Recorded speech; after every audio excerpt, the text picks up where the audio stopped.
Boniai, President of the Republic of Benin, Excellencies, distinguished ladies and gentlemen, I'm truly honored and humble to receive this award, the Grand Croix, which I'm very pleased to receive in the name of all the Rwandan people who chose the path of peace, unity, reconciliation, and development that you recognize today. I sincerely wish to express my gratitude to my dear brother and dear friend, President Boniai, and to the friendly people of Benin for bestowing this highest honor on me and the Rwandan people. You can rest assured that this acknowledgement will remain forever engraved in our hearts.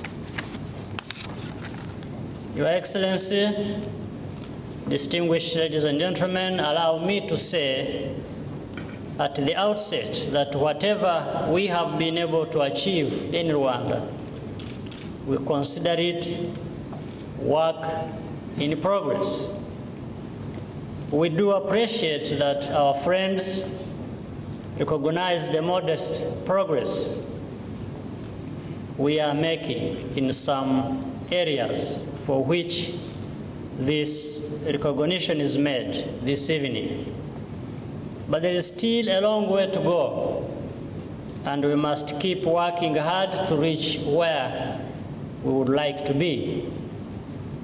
You allow me to take you back to the 1994 days to give you a picture of where we have come from and the magnitude of the challenge we have had to face along the way.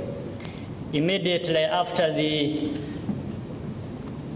tragedy of genocide, Rwanda was on its deathbed.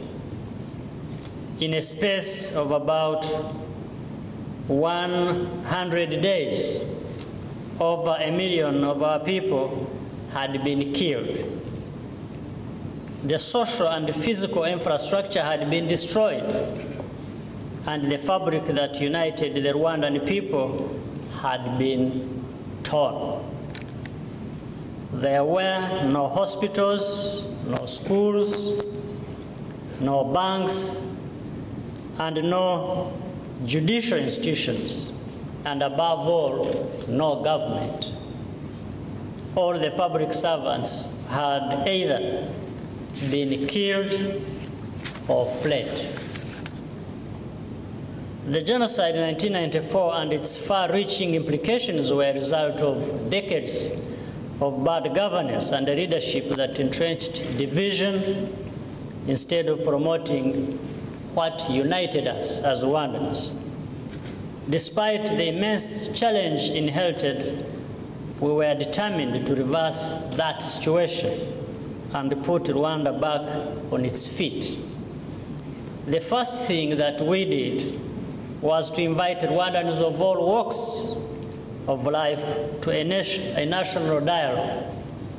This enabled us to chart the way forward and determine the kind of political and economic governance Rwandans wanted, commonly known as the Vision 2020.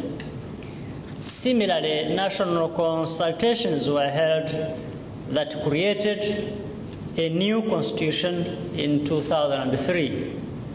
The most fundamental principle that underpins our constitution is the promotion of pluralism while recognizing diversity, thereby harnessing our vision of unity and reconciliation.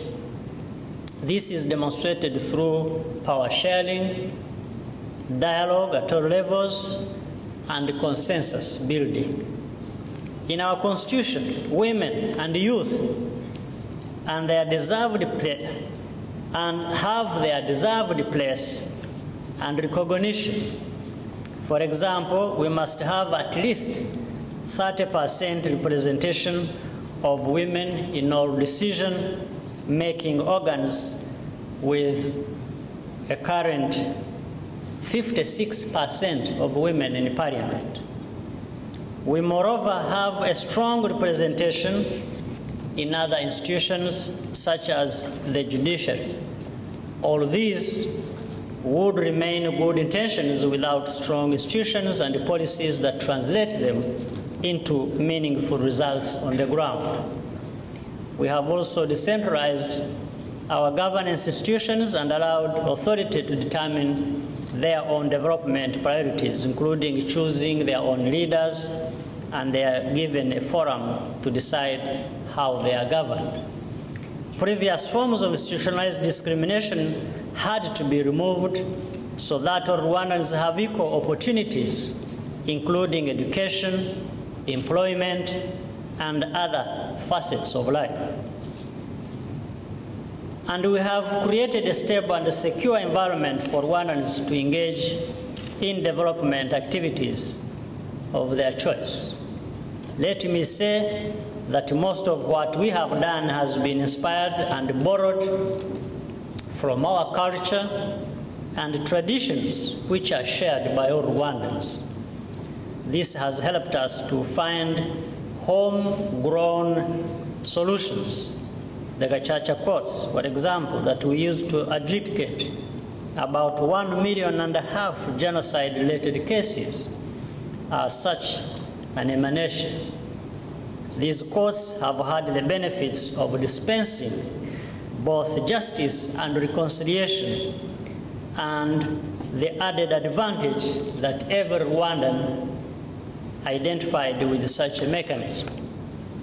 Distinguished ladies and gentlemen, as I said earlier, we still have work to do, but the Rwandan people have moved from the dark days of 1994 to a restoration of hope, and this has given us strength and confidence to aspire for more. I am pleased to say that more and more Rwandans have embraced the hope and confidence. Many in diaspora continue returning to join their compatriots in the rebuilding of our country.